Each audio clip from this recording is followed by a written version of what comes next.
নমস্কার। আজ 22শে ডিসেম্বর, শ্রী শ্রী মায়ের আবির্ভাব দিবস।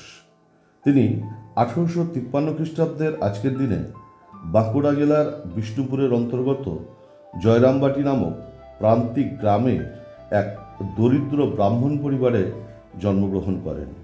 তার জন্মের সময় নাম হয় ক্ষেমঙ্করী, পরে নামকরণ হয় শারদামণি মুখোপাধ্যায়। মাত্র 6 বছর বয়সে শ্রী শ্রী ঠাকুরের সাথে বিবাহের পরে তিনি সারদা দেবী নামে অভিহিত হন। গার্হস্থ্য ও সন্ন্যাস জীবনের আদর্শ স্থাপন করার জন্য তারা অবিচ্ছন্ন ব্রহ্মচর্যের অনুশীলন করে জীবনযাপন করেছেন। শৈশব থেকেই তিনি সাধারণ গ্রাম্য মেয়েদের মতোই অত্যন্ত সহজ সরল জীবনযাপন করতেন। মায়ের হাতে হাতে ঘরের কাজ সেরে বাবাকে চাষাবাদে সাহায্য করেছেন। পোষ্য গবাদিদের পরিচর্যা ইত্যাদির মধ্যেই তিনি বড় হয়েছেন। শ্রী শ্রী মার প্রথাগত শিক্ষা একেবারেই ছিল না। ছোটবেলায় কখনো কখনো ভাইদের সাথে পাঠশালায় যেতেন, সেই সুবাদে কিছু অক্ষর পরিচিত হয়েছিল। তখনই গ্রামে আয়োজিত যাত্রাপালা ও কথকথার আসরে শুনে শুনে অনেক পৌরাণিক আখ্যান ও শ্লোক শিখেছিলেন। পরবর্তীকালে শ্রী শ্রী ঠাকুরের ভ্রাতুষ্পুত্রী লক্ষ্মী দেবী এবং তার এক পরিচিতার কাছে লেখাপড়া শেখেন। শ্রী শ্রী মায়ের জীবনী বাণী আমাদের সবারই জানা, তবুও বলবো তার অত্যন্ত সহজ সরল ভাষার ধর্ম ও দর্শন সম্পর্কে কিছু কথা, যা সাধারণ মানুষের জীবনের প্রতিনিয়ত সমস্যার সমাধানের দিশা। শ্রী শ্রী মা কত সহজ ভাষায় বলেছেন, খাটতে হয়, না খাটলে কি কিছু হয়। আমরা সবাই হয়তো মায়ের সাথে একমত পোষণ করি, তবুও বিনা শ্রমে যাতে সব কিছু পাওয়া যায় সেই রাস্তায় খুঁজি। শ্রী শ্রী মা বলেছেন, ভাঙতে সবাই পারে, গড়তে কজন। নিন্দা ঠাট্টা করতে পারে সবাই, কিন্তু কি করে তাকে ভালো করতে হয় তা বলতে পারে কজনে।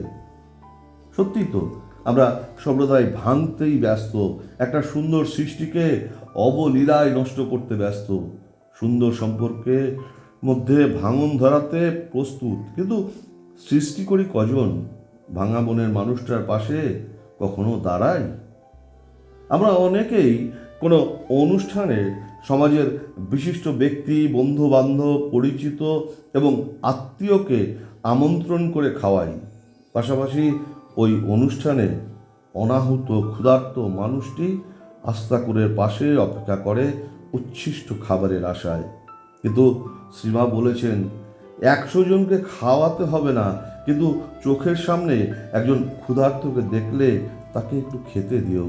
অর্থাৎ তেলে মাথায় তেল না দিয়ে যার প্রয়োজন আছে তার পাশে দাঁড়াও, তাকে সাহায্য করাই আসল কাজ। শ্রী শ্রীমা আজীবন সন্তানদের দুঃখ কষ্ট মোচন সাধনায় ব্রত পালন করেছেন। মহাসমাধির আগের মুহূর্ত পর্যন্ত সন্তানদের দুঃখ লাঘব করে গিয়েছেন, জীবনের চলার পথ বাতলে দিয়েছেন, সবাইকে মাতৃস্নেহে আগলে রেখেছেন। সমাজ থেকে যাকে দূরে ঠেলে দিয়েছে তাকেও তিনি কাছে টেনে নিয়েছেন। মা বলেছেন, আমি 17 মা, অ17 মা। 1920 খ্রিস্টাব্দের 20শে জুলাই কলকাতার উদ্বোধন ভবনে মহাপ্রয়াণের ঠিক আগে এক শোকাহত শিষ্যাকে শ্রী শ্রী মা বলেছিলেন, যদি শান্তি চাও মা, কারো দোষ দেখো না, দোষ দেখবে নিজের। জগৎকে আপন করে নিতে শেখো, কেউ পর নয় মা, জগৎ তোমার। আমরা যদি শুধুমাত্র এটুকু পাথেয় করতে পারি, মনে হয় কারো জীবনে কোনো সমস্যাই থাকবে না। শ্রী শ্রী মায়ের 173তম জন্মদিনে সত্য জননীকে জানাই সশ্রদ্ধ প্রণাম আর করজোড়ে প্রার্থনা করি, মা তোমার অধীর সন্তানদের মনে ধৈর্য দাও, সহ্য দাও। নমস্কার।